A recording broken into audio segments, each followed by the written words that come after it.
জুতা দেখছেন? আজকে ব্রাজিলের খেলা, এই ব্রাজিলের লেগে আমার বউ গেছে গা। আজকে যদি ব্রাজিল 5টা না খাইছে, আমার নামের উপরে কুত্তা পালবেন। আমার নাম আমিনুল।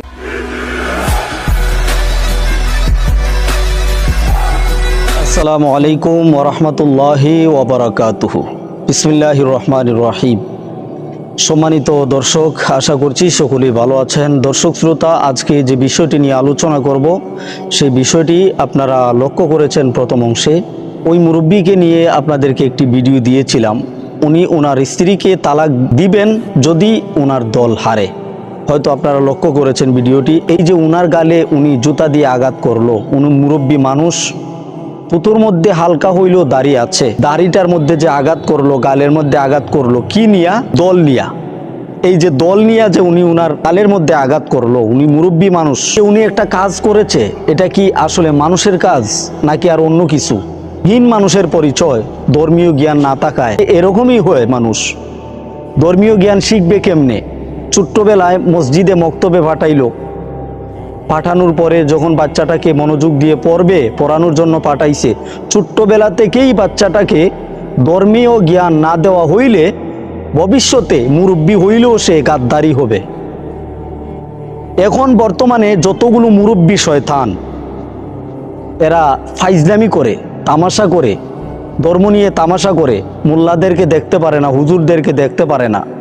ওদেরকে ছোট্টবেলায় পাঠানো হয়েছিল মক্তবে। চুরের মতো পালিয়ে আসছে, না হয়তো হুজুরদের সাথে বেয়াদবি করেছে, না হয়তো কোনো গাদ্দারি করেছে। এই কারণে ধর্মীয় জ্ঞান আর যদি শিখেও এরা ভুলে গেছে। তার কারণ কোনো না কোনো বেয়াদবি আছে। একটা গাছ করার পরে ছোট্টবেলায় যদি কোনো একটা আঘাত পায়, গাছের মধ্যে কোনো একটা আঘাত করেন, দেখবেন বড় হইলেও গাছটা সেই আঘাতটার একটা চিহ্ন এই জায়গাটার মধ্যে আছে। ঠিক সন্তানকে যখন ছোট্টবেলায় তাকে পাঠানো হয় ধর্মীয় জ্ঞানে, যখন সে যাইয়া বিভিন্ন রকমের বেয়াদবি করে, ফাইজলামি করে, তামাশা করে, ওখানে গিয়েও তামাশা করে বা হুজুরদের সাথে বেয়াদবি করে, এই সমস্ত সন্তানগুলি বুড়ো হইলে যখন দাড়ি উঠবে, তখন এরা মোল্লাকে দেখতে পারবে না, হুজুরদের বিরুদ্ধে কথা বলবে, ধর্মান্ধ হবে, ধর্ম নিয়ে বেয়াদবি করবে। এই যে মুরব্বী, উনি কি এই কাজটা ওনার উচিত হয়েছে? উনি তো একজন মুরব্বী মানুষ, জুতা দিয়ে ওনার গালে উনি নিজেই বাড়ি দিল, তাও উন্নতি দাঁড়িয়ে আছে, গালের মধ্যে একটু হইলেও দাঁড়িয়ে আছে, সেখানে আঘাত করাটা কি ঠিক হইল? সামান্য একটা খেলা নিয়ে উনি ওনার গালের মধ্যে জুতা দিয়ে বাড়ি দিল। তো এই সমস্ত মুরব্বীদেরকে বলবো, মুরব্বী, আপনারা মুরব্বী হন নাই, আপনারা এখনো ছোট্ট ফুলাফান রয়ে গেছেন। আপনাদের এখনো বয়স হয় নাই, মৃত্যুর পথে দাবিত হওয়ার এখনো বয়স হয় নাই আপনাদের। 100 বছর বাঁচার পরে তারপরে আপনার ধর্মীয় জ্ঞান আসবে। মরার পরে, কবরে যাওয়ার পরে আপনার আসবে মাথায় যে আমার এখন নামাজ পড়ার সময়, ইবাদত করার সময়, আল্লাহকে ডাকার সময়, এই বয়সে এই ফাইজলামিগুলো আমার মানানসই হয় না। এটা তখনই জ্ঞানে আসবে, কবরে যাওয়ার পর এই জ্ঞান আসবে না আপনার। আপনি কি নিয়ে একটা ভিডিওতে বলেছিলাম, আপনার স্ত্রীকে আপনি তালাক দেওয়ার জন্য মনস্থ করেছেন যে ধর্মীয় জ্ঞানের অভাব। হ্যাঁ, ধর্মীয় জ্ঞানের অভাব। কেন ধর্মীয় জ্ঞানের অভাব হয় বুঝেন একটু।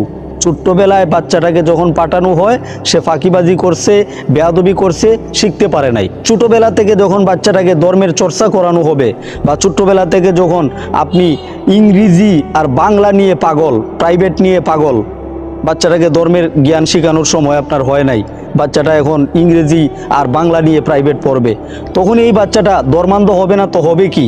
সে তো ভবিষ্যতে এরকমই হবে, কারণ ধর্মের জ্ঞান তার নাই। এই কারণে বাচ্চাদেরকে ধর্মীয় শিক্ষা দিন, আদব শিক্ষা দিন। যারা গার্জেন রয়েছেন আপনারা আদব শিক্ষা দিন, না হয় এইরকম মুরব্বীর মতো শয়তান হবে।